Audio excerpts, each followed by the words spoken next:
Hello and welcome to our live stream. Hi, Clark. Thank you Hello. for joining us. For those of you who have been following our live broadcasts, you will notice that today we're going live, or we've gone live now a little bit later than usual, but that's because we have the lovely people from Gardme and they are in a totally different time zone. So today I'm very pleased to be joined by Clark, who you would have met at one industry event or the other for sure, probably on the dance floor. And it is the first time that I am personally meeting Christina, who is the person in charge of the Keep Me Safe program for GuardMe. And together with these two lovely people, we are going to be discussing, as you can imagine, the COVID situation in our industry, and more importantly, what is GuardMe doing in order to help people and businesses in our industry. So I'm immediately going to turn to you, Clark. GuardMe, where is GuardMe at the moment, and how has this situation affected you? Well, let me begin by saying we're all surviving. We're all doing well. Everybody on the GuardMe team is healthy. No one's sick. We continue to be in good spirits. We have 100 staff in our Markham, Toronto location. They're all working from home. We had everybody working from home within a matter of a few days. Everybody is getting their work done. We're staying on top of things. So all of the work of GuardMe is continuing as per normal.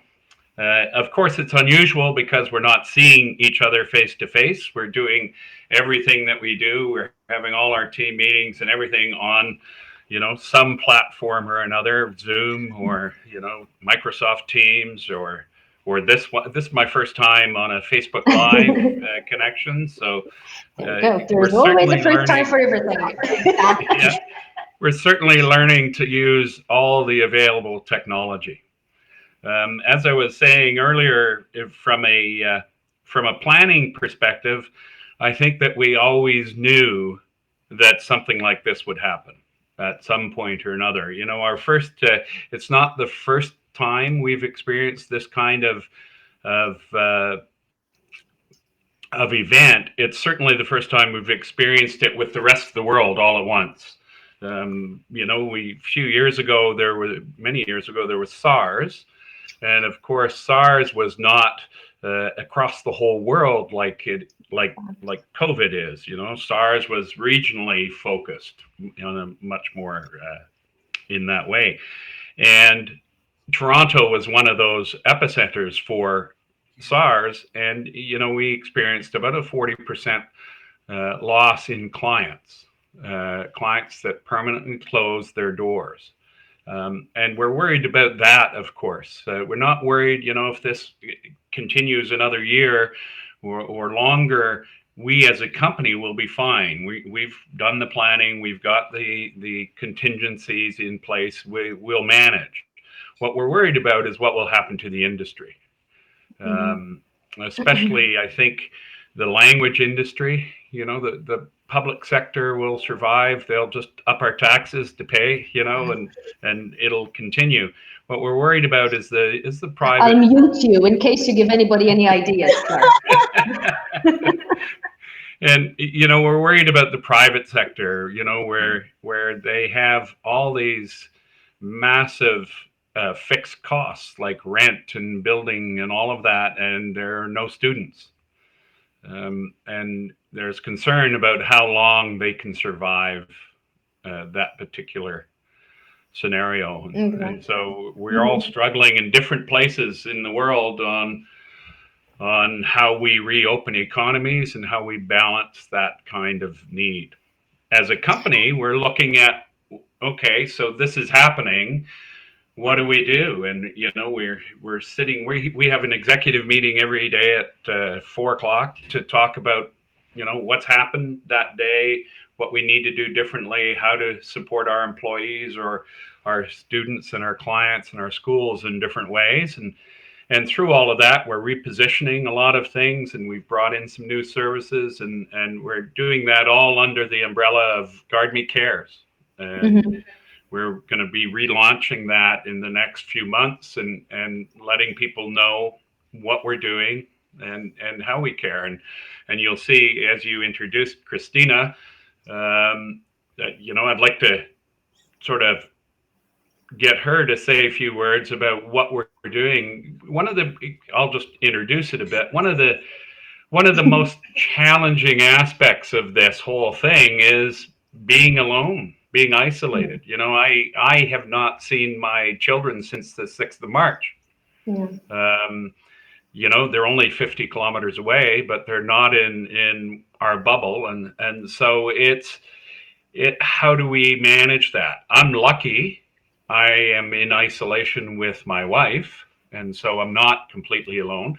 But Christina is living on her own. Okay. Yeah. And so for her, all of this lockdown in her apartment, and not being able to get out and not being able Yeah. to see family, it's a Yeah. tremendous impact on mental health. It And is. Exactly. Yeah. that's sort of my kickoff to you, Christina, because There you you can go. explain But I'm what alone at GuardMe has, home. what GuardMe has been doing from a mental health perspective Exactly. to really support Yeah. staff, students, faculty, and friends of GuardMe. And that's the Yeah. thing, like, just as Clark has said, one of the changes not only is from the perspective of a business aspect of where things have changed and how things have really forced the industry to adjust to a new normal, but we've had to adjust to a new normal as well. We become very accustomed to certain routines and structure, and we sort of go through the monotony of our day without realizing that everything that we face, there's an aspect of uncertainty. However, what COVID has done for all of us across the world that has really challenged our mental wellness, has challenged our coping strategies, has put the uncertainty flopped on our lap. It's unwelcomed. It was unexpected to the degree of how much impact it will cause in every aspect of our lives. So for some individuals, sort of work has been an escape from their home lives and vice versa. And now we've all been sort of thrown into one world. And all of those worlds and expectations are colliding, which has really challenged people's ability to cope with all of this change and not necessarily see it from various perspectives in a more positive way. Yeah. Yeah. In one world that doesn't change. Right? Exactly. It's the same. We go for a walk, just to jump in for a minute. We go for a walk. My wife and I go for a walk every morning, and we go to the end of our street and then back. And then the next day we go to the other end of the street and back. It's about a kilometer each way. And she said to me this morning, she said, I feel like I'm in the Truman movie, and I can only ever go to the edge, and then I have to turn around again. And turn around. But it is a new reality that we're all living in, and it is also the reason for the sake of the people watching us. It is also the reason why I wanted to have somebody from GuardMe, from the insurance aspect of GuardMe, because I wanted somebody to talk about how it impacts the industry, because we all know that the tourism industry and international education has been hit really hard by all of this.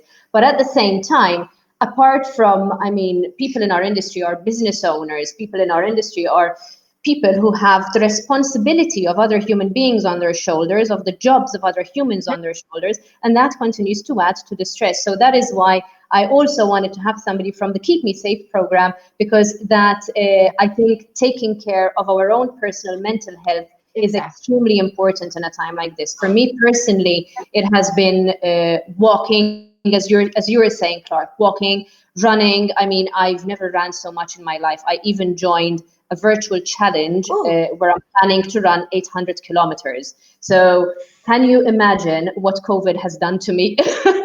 But I think we all, and that is kind of to tie in with what you were saying, Christina. I think we are all in our little bubble. Earlier on, before we went live, we were joking about this. And we said, that in Canada, apparently, you've coined a new verb and you have the verb to bubble. Clark's, who was it, Clark? Was it your sister who has One of our bubbled with? colleagues. No, actually, one of our, of course, Canada is a large country, right? Yeah. And what's happening in Vancouver is not the same as what's happening in Nova Scotia. They're thousands of miles apart. And in Nova Scotia, they're opening up a little bit ahead of where we are here in Ontario, in the middle of the country. And one of the things they've always been describing is household bubbles, right? That household bubble is one unit, and as long as you do one unit things together, you're okay. In Nova Scotia, they've started saying, well, maybe two bubbles can go together. Okay. And so this past weekend, our team member in Nova Scotia, Megan Cameron, said she was very excited when we were on the call on Monday morning. I'm very excited. I bubbled with my sister this weekend. Yeah. So that is, I mean, and New verb. Yeah. it's a new verb, but it is also, to me, I think it is, these are the little positives in this huge sea of negative. And how important is positivity, Christina, from a mental health It's perspective? it's extremely important, and it's really taking it again from a different perspective. And what ends up happening is we have certain expectations that we sort of put into practice as to a situation or an experience. And when things don't happen the way that we expect, we get uncomfortable, we get distressed, our stress levels increase, and all of these other changes happen. But it's really our perception that can dictate what our reality becomes. And again, because we became so accustomed to the old normal and the old way of doing things, this has really challenged what our perceptions are.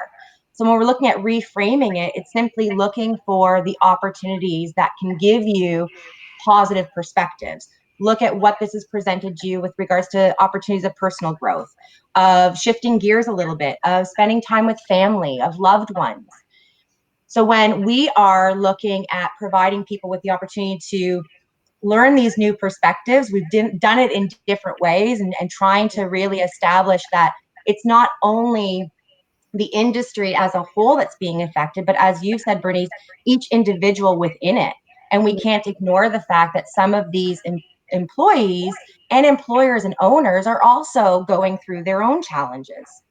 So with the mental health webinars that we've actually been offering since this all began, we really target the various different audiences and bring it back to the basics, and let's reframe our situations. Let's build our coping mechanisms, because the reality is change happens.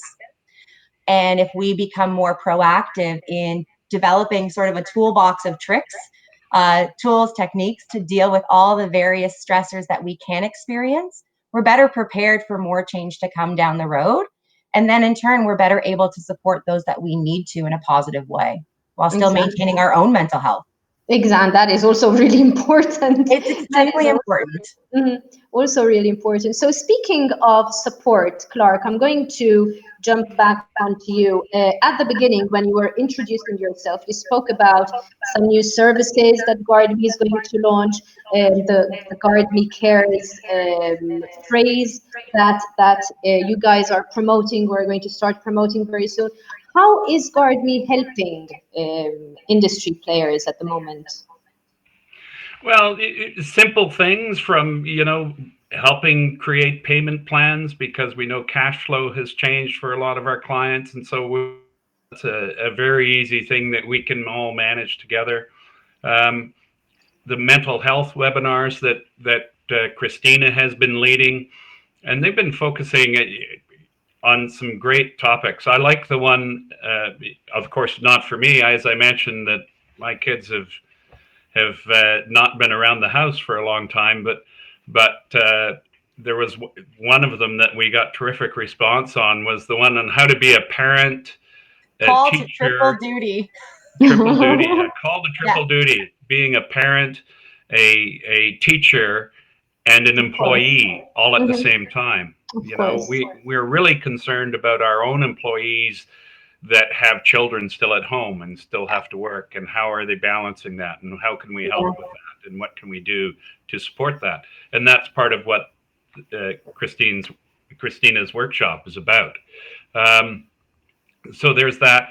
We've also been looking at what kind of emergency services do we need to bring to the fore, because as horrible as this is, it's probably not the last time. Mm-hmm.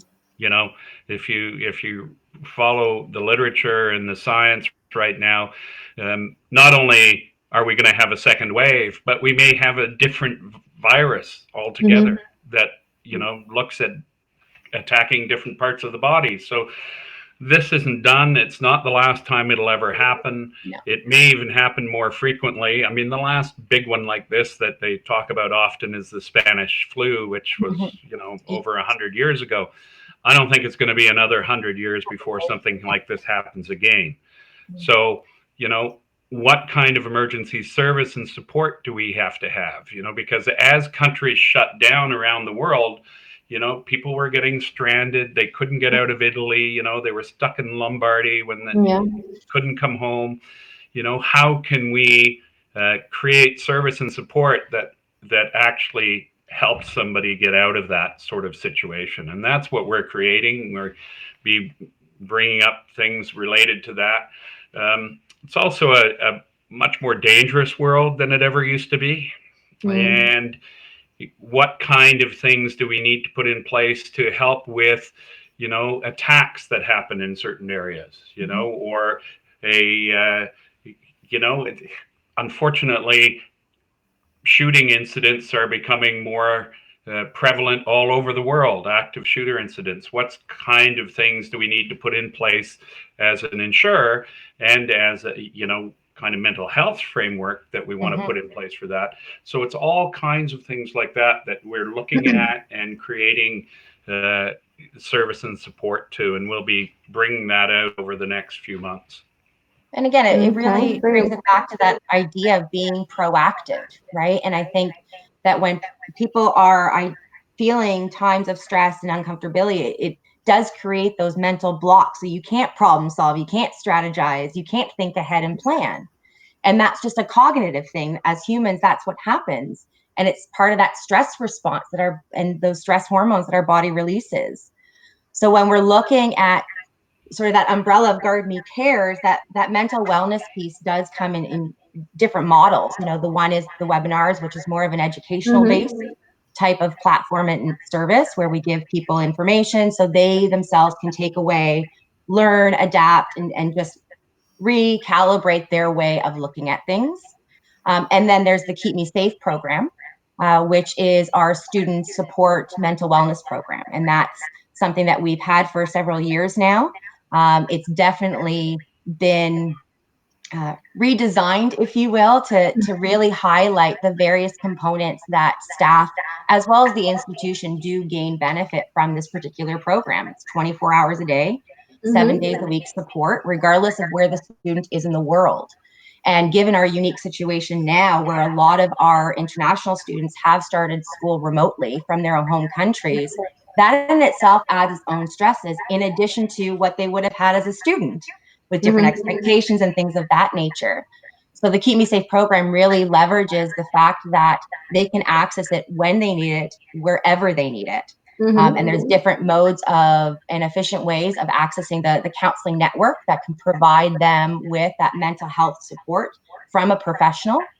Or alternatively, there's also those self-help resources that they can access. So if they're more inclined to want to read and be provided tips on different categories that do impact their lives, there is resources for that. So it really looks at that whole umbrella of every aspect of a person's experience.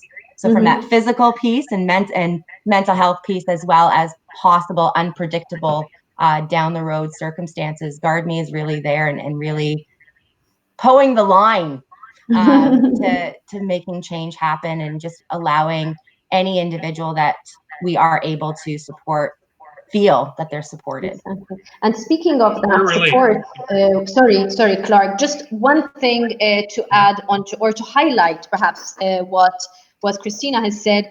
We were talking before, and you mentioned a very important thing, that this kind of support is offered in the language of preference Yes. of the student, right? Okay, because Yeah. I think it's very important for our schools, for our agents Exactly. listening to this, to know that it's not only offered in English. Just because GuardMe is a Canadian company doesn't mean that the support that it provides to the students who need to Exactly. use the Keep Me Safe program can only be in English. No, the reality is, again, whether it's a Canadian based or not, the fact is we are a very diverse type of country. Regardless of where you're at, there's going to be a variety of different cultures, a variety of different languages that people do speak.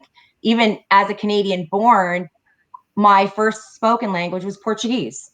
Okay. And while I don't speak it now, and I couldn't if I wanted to try. I won't ask you anything in Portuguese, don't do worry. that, yeah. She can still get mad in Portuguese, I though. can still get mad, of course. But I think that's the beauty of Mediterranean languages, right. And there's certain southern phrases. languages. Exactly. And there's also the aspect where, when we are in a state of distress, whether it's on the lower end of the spectrum or something that's feeling really intensified, we always resort back to our native tongue in order to express ourselves in a way that's free.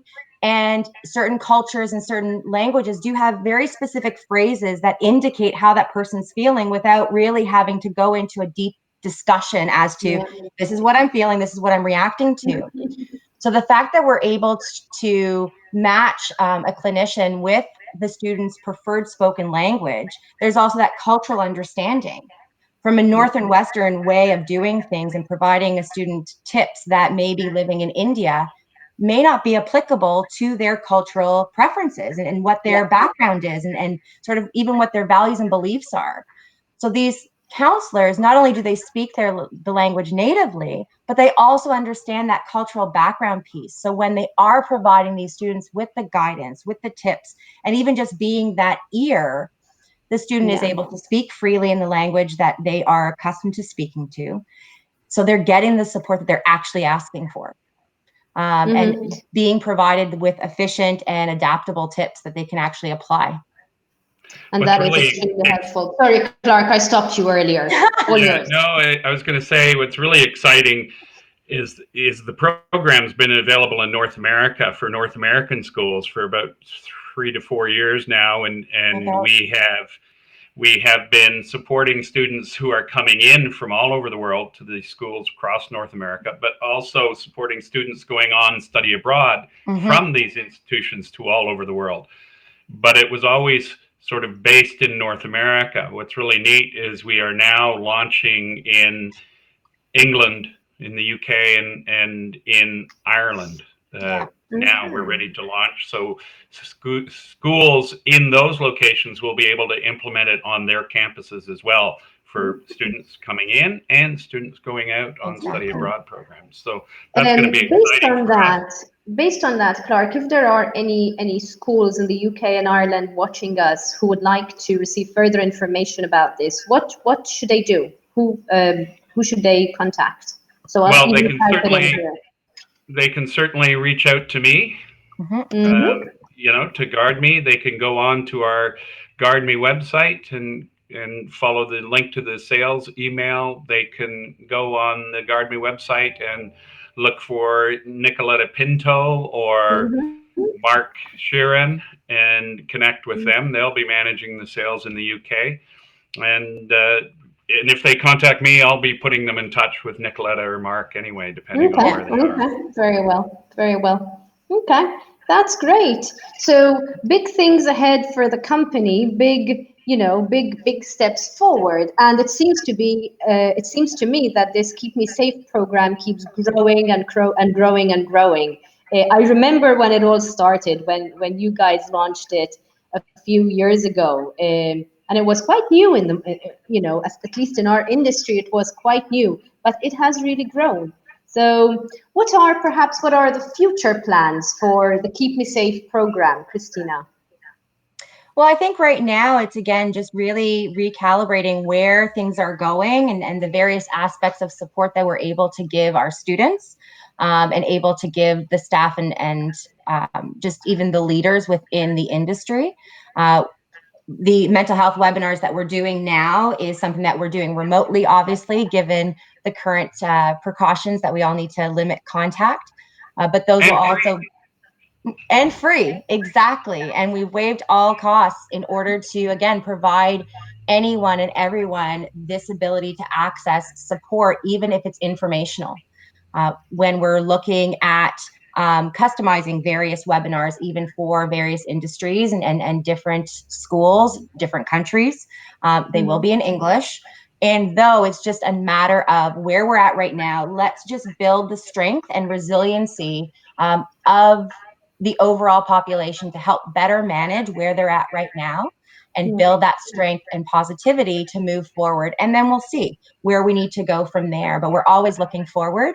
It's always about growth. And I think even from a personal perspective, that's a helping perspective shift, is always look for the opportunity that will provide you that personal growth, because that will help shine the sunshine on some of these darker moments that we sort of sit there and go, oh my goodness, okay, I'm stuck in my apartment again. But yes, welcome to my apartment. 1,000 of lockdown. Exactly. You And know, I was just going to say, another thing to keep in mind is that these things are always dynamic. You know, when we started the program 4 years ago, we thought we would. One of the challenges, of course, facing a lot of institutions even 4 years ago was the demand for counseling and support services from on-campus resources.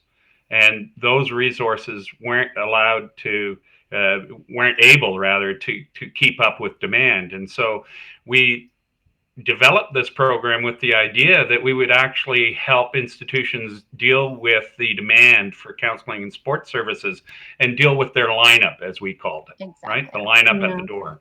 What we found as we did the program and expanded the program is that we were actually bringing people into mental health supports who would not have normally gone. So in some ways, we weren't even dealing with the line. We were dealing with people who were afraid to get in the line. And that's really been quite remarkable. And that's what I mean by dynamic. And so as we learned that we were actually focusing, or more, you know, there was that kind of interest in people who weren't even going to get into the line, we changed what we were saying and how we were doing things so that we would be more accessible, and people would feel less stigma in using our services, because that was stopping them from using other services on the campus. And so that's what I mean by dynamic. It'll keep changing, and as COVID came, of course, we needed to change again, and exactly. Something will happen. Exactly, and we'll need to change again. So it's that's right. And it's just really maintaining, you know, that adaptability and flexibility, right? Things are unpredictable. And whether it be business or whether it even be mental health and our reaction to certain situations, there's always that unpredictability because of uncertainty. We don't control everything. So when we are looking at what we're able to do right now, it's about what we're able to do right now. And not being rigid in that way, but being really embracing the possibility of other scenarios to come, and knowing that there's that possibility for growth. Exactly. One of the interesting things in all of this that I often share with people is that some of the reaction that we're having is because we feel like this is really uncertain, and it's an amazing uncertain time, and oh my God, how do we know what's going to happen next? Well, guess what? We never know what's going to happen next. We don't. Well, okay. So, you know, no matter how wonderful and regular the world is, we don't know what's going to happen next. And so if we can get comfortable with that, well, we're already in a better spot. Exactly. So funny enough that it's a good segue, actually, because yesterday when I hosted a webinar on developing and maintaining healthy coping strategies during uncomfortable times. Okay. So again, not uncertain times, it's uncomfortable because it's unwelcome. Right. And one of the things I talked about was, regardless of what the stressor is, there's a recipe for stress, regardless. And there's an acronym that actually helps to identify what the ingredients of that recipe is, and it's actually called NUTS. What is it called? So NUTS. NUTS. N-U-T-S. So Uh-huh. the N is about novelty. So when something is new and you've never experienced it before, that raises your stress level. The U is for unpredictability. So when you don't think right. The T is about threat to the ego. So when you feel that your confidence of a person is called to, question, that raises stress levels. So in situations with students where there's evaluations, even employees with regards to feedback, right? That fits in there. And then the S is with regards to sense of control. So again, we can't control everything. We can only control ourselves. So Yeah. those ingredients help us to identify what stress is. And if we think about COVID-19, well, it kind of meets all of them. And though so does traffic, so Yep. does job loss, Exactly. so Exactly. does groceries fees being increased. All of Mhm. these things are things that we naturally Exactly. experience, but yet we've implemented various strategies to help alleviate some of that stress. So if Yeah. you're so traffic, it's always there, and at a certain point of the day when you have to go from point A to point B, it's going to be a busy time. A Yeah. lot of people are traveling, so you make accommodations to lessen your stress. You leave earlier. Maybe you pour yourself a bigger cup of coffee, And whatever the there case goes may the be, mug. She right? promised that she wouldn't show us the mug. I know I had to It though. was unpredictable there. It was unpredictable. How did you deal with that? Perfectly. But again, it just speaks to the various strategies that we do utilize as a proactive measure for something that we know is going to happen. But yet you don't know how much traffic it's going to be. You don't know Yeah. that there's going to be God forbid, an accident that happens that slows you down even more. So when you follow that ingredients, it sort of helps alleviate some of that stress, but also allows you to really build that coping strategy toolbox and Yeah. build the inventory, because not all strategies are going to work for every situation. Exactly. Very, very sage advice. Guys, we have come to the end of the time we had allotted for this.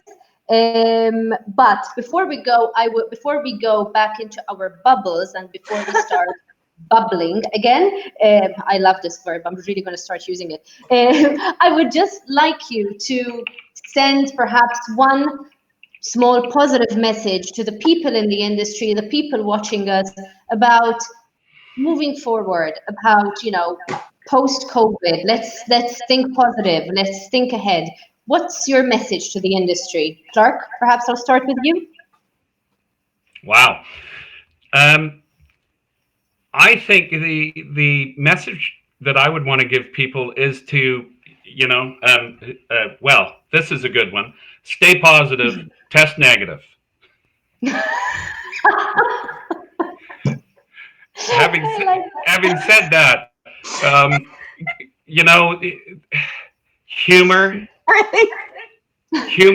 love, forgiveness, and excitement and wonder. If you bring that into every day, we'll all be in a better position to deal with what's coming. As I said, I think there are going to be second waves, maybe even third waves. And as long as we continue to support each other, continue to be innovative, continue to be, gentle and forgiving, and responsible for our neighbors, we'll all survive this quite well. And some businesses may not because they were too thin, or it's the lockdown's been too long, but the industry will survive. People will always want to study abroad. They'll always want to go learn another language. We'll just have to be creative in how we create those opportunities. exactly. Okay, thank you. Thank you for that, Clark. Christina, one last message from you. Oh, I think really I'm just going to keep it short. And that's really just to take a deep breath and choose to embrace a new perspective. Yeah. Very well. Well, guys, thank you very much for being here. It was indeed a lot of fun. It was just like a regular catch up. So I hope that the people watching us have enjoyed this. And you know what? I'm going to end it with Clark's words again. Stay positive and test negative. Thank you very much. Stay safe, everybody. Thank you. Bye bye. Thank you. Bye bye. Thank you.